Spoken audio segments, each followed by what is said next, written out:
ناظرین آداب، 20 ستمبر 2023 مطابق 4 ربیع الاول کے اودھ نامہ وائس ایڈیشن میں آپ کا خیر مقدم ہے۔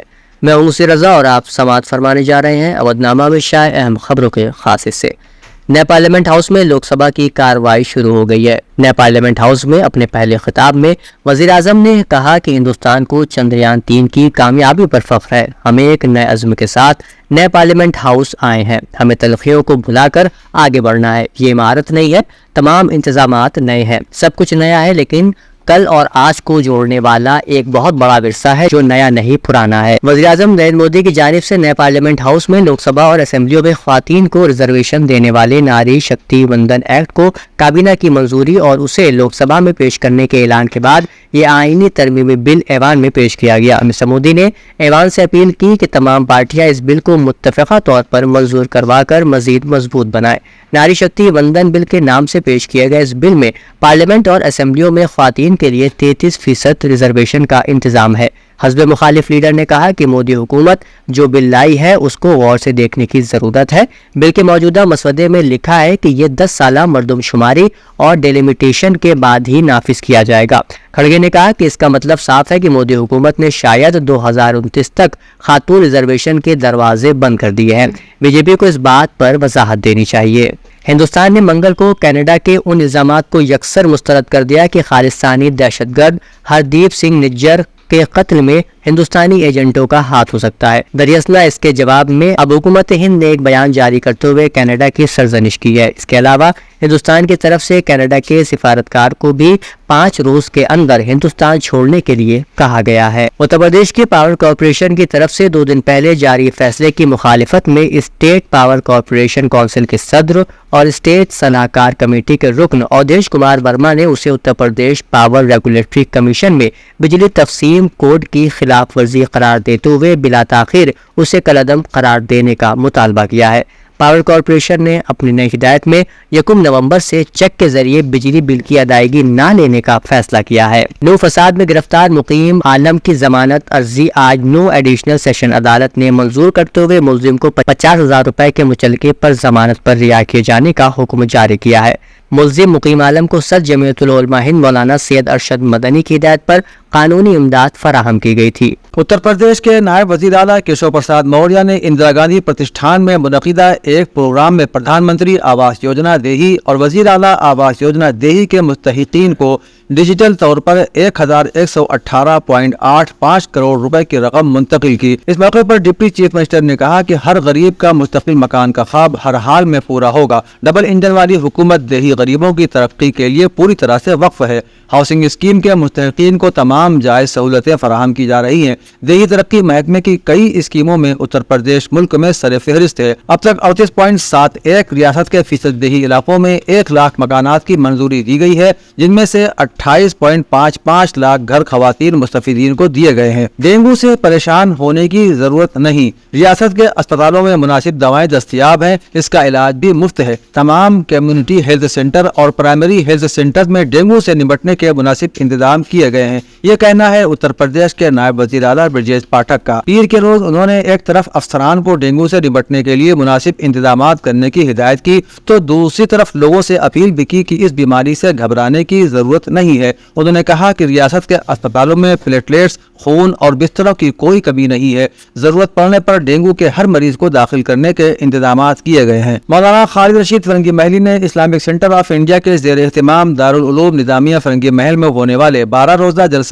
سیرت النبی و سیرت صحابہ اور اصلاح معاشرہ کے تیسرے جلسے کو خطاب کرتے ہوئے کہا کہ نبی پاک کی زندگی تمام انسانوں کے لیے نمونہ ہے، وہ سارے جہان کے لیے رحمت بنا کر بھیجے گئے، انہوں نے پوری دنیا کو توحید اور رسالت اور امن و سلامتی کا پیغام دیا۔ صحابہ کرام کی جماعت اسلام سے پہلے جہالت اور گمراہی کی زندگی بسر کر رہی تھی، آپ کی تربیت اور فیض سے وہ دنیا کی ایک قابل تقلید جماعت بن گئی۔ انہوں نے کہا کہ اگر صحیح علم نہیں ہے تو گمراہی پھیلے گی۔ جلسے کا اختتام مولانا خالد رشید فرنگی محلی کی دعا پر ہوا۔ درگاہ حضرت مخدوم شاہ امین شاہ رحمۃ اللہ علیہ میں مینائی ایجوکیشنل ویلفیئر سوسائٹی کے زیر اہتمام 12 روزہ جشن عید میلاد النبی پیرزادہ شیخ راشد علی مینائی کی صدارت میں منعقد ہوا۔ جلسے کا آغاز قاری محمد سبطین رضا نے تلاوت کلام پاک سے کیا۔ مولانا انور علی مصباحی نے اس موقع پر خطاب کرتے ہوئے سیرت رسول کے اخلاقی پہلو پر گفتگو کی۔ انہوں نے پیغمبر علیہ السلام کی سیرت کی روشنی میں بتایا کہ اچھا مسلمان وہ ہے جو اخلاقی اعتبار سے بھی اچھا ہو اور اس کے اخلاق کا دائرہ سماج اور احباب تک محدود نہ ہو، بلکہ وہ اپنے گھر کے اندر بھی حسن سلوک اور خوش اخلاقی سے پیش آتا ہو۔ محکمہ موسمیات نے آج 29 ضلعوں میں بارش کا الرٹ جاری کیا ہے۔ اس دوران گرج چمک کے ساتھ تیز ہوائیں چلنے کی بھی امید ہے۔ پچھلے ایک ہفتے میں ہونے والی بارش سے یوپی نے ملک میں سب سے زیادہ بارش والی ریاست میگھالیہ کو پیچھے چھوڑ دیا ہے۔ یہاں 95% زیادہ بارش ریکارڈ کی گئی۔ حالانکہ اس بارش سے دھان کی فصلوں کو سب سے زیادہ فائدہ بھی بتایا جا رہا ہے۔ محکمہ موسمیات کا کہنا ہے کہ آنے والے دنوں میں موسم ایسا ہی رہے گا۔ ماہر موسمیات doctor S N Sunil Pandey کے مطابق خلیج مغربی بنگال میں ایک اور طوفان سرگرم ہو رہا ہے جس کا اثر یوپی میں بھی دکھائی دے سکتا ہے۔ اودھنامہ کے جہاں نما صفحے کے مطابق اسلام آباد میں دفتر خارجہ نے ان دعووں کی سختی سے تردید کی ہے جن میں کہا گیا ہے کہ پاکستان نے بین الاقوامی مالیاتی فنڈ یعنی IMF سے بیل آؤٹ پیکج حاصل کرنے کے بدلے میں یوکرین کو ہتھیار فراہم کرنے پر رضامندی ظاہر کی۔ اسلام آباد کی جانب سے یہ بیان ایک امریکی اشاعتی ادارے کی اس رپورٹ کے بعد آیا ہے جس میں یہ دعویٰ کیا گیا تھا کہ پاکستان نے IMF سے معاہدے کے لیے امریکہ کے راستے سے یوکرین کو ہتھیار فراہم کیے۔ یوکرین کو پاکستانی ہتھیاروں کی فروخت کے الزام سے متعلق رپورٹ کو پاکستانی وزارت خارجہ کے ترجمان ممتاز زہرا بلوچ نے بے بنیاد اور من گھڑت قرار دیا ہے۔ عراق کے خود مختار علاقے کردستان کے ایک ایئرپورٹ پر نامعلوم جانب سے ڈرون حملہ کیا گیا جس کے نتیجے میں 6 افراد ہلاک اور متعدد افراد زخمی ہو گئے۔ عالمی خبر رساں ادارے کے مطابق ڈرون حملے میں کردستان کے ایک ایئرپورٹ کو شدید نقصان پہنچا اور پروازیں معطل کر دی گئیں۔ زخمیوں میں سے 2 کی حالت نازک ہونے کے سبب ہلاکتوں میں اضافے کا خدشہ بھی ظاہر کیا جا رہا ہے۔ یہ دونوں کرد سیکورٹی فورس کے اہلکار ہیں۔ ایک سیکورٹی ذریعے نے نام نہ ظاہر کرنے کی شرط پر انکشاف کیا کہ ڈرون حملہ ترکیہ کی فوج نے کیا ہے، جبکہ ترکیہ نے اس سے انکار کیا ہے۔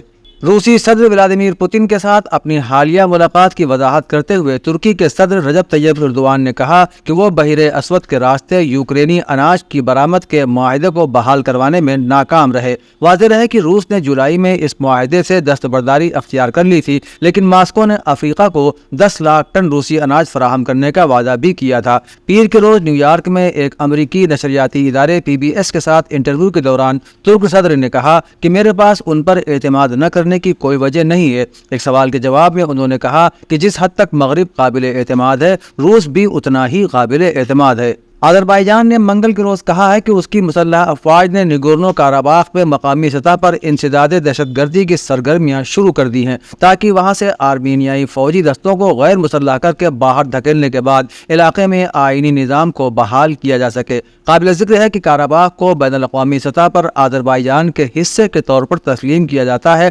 یہاں ایک بڑی نسلی آرمینیائی آبادی بھی رہائش پذیر ہے۔ 1990 کی دہائی کے شروعات میں آرمینیا کے ساتھ ایک جنگ کے بعد یہ علاقہ آذربائیجان کے کنٹرول سے نکل گیا تھا۔ آذربائیجان نے 2020 میں آرمینیا کے ساتھ ایک اور جنگ کے بعد اس علاقے اور ارد گرد کا کنٹرول دوبارہ حاصل کر لیا تھا۔ آذربائیجان کی وزارت دفاع نے ایک بیان میں اپنے علاقوں سے آرمینیا کی مسلح افواج کے انخلا کو غیر مسلح اور محفوظ بنانے، ان کے فوجی ڈھانچے کو بے اثر کرنے کے ارادے کا اظہار کیا ہے۔ امریکی فوج کا کہنا ہے کہ اس کے جنگی جہاز F-35B لائٹنگ دوم کے مختلف حصے ریاست جنوب کیرولائنا سے مل گئے ہیں۔ یہ طیارہ اتوار کے روز سے لاپتہ تھا۔ اتوار کی شام ایک نامعلوم تکنیکی خرابی کے بعد اس طیارے کے پائلٹ نے خود کو اس ہوائی جہاز سے الگ کر لیا تھا اور یوں امریکی فوج نے $80 ملین مالیت کے اپنے اس مہنگے طیارے سے اپنا رابطہ کھو دیا تھا۔ حکام نے بعد میں لاپتہ طیارے کی تلاش میں مدد کے لیے عوام سے بھی رابطہ کیا تھا اور کہا تھا کہ وہ اس کی تلاش میں مدد کریں۔ اس طرز کے جنگی جہازوں کو دنیا کے جدید ترین فوجی طیاروں میں شمار کیا جاتا ہے اور یہ دنیا بھر میں اپنی نوعیت کا ہتھیاروں کا سب سے بڑا اور مہنگا پروگرام ہے۔ نامہ میں شائع مضامین کو مکمل طور پر پڑھنے کے لیے اودھنامہ کی ویب سائٹ www.awadhnama.com پر وزٹ کریں اور ای پیپر پر کلک کریں۔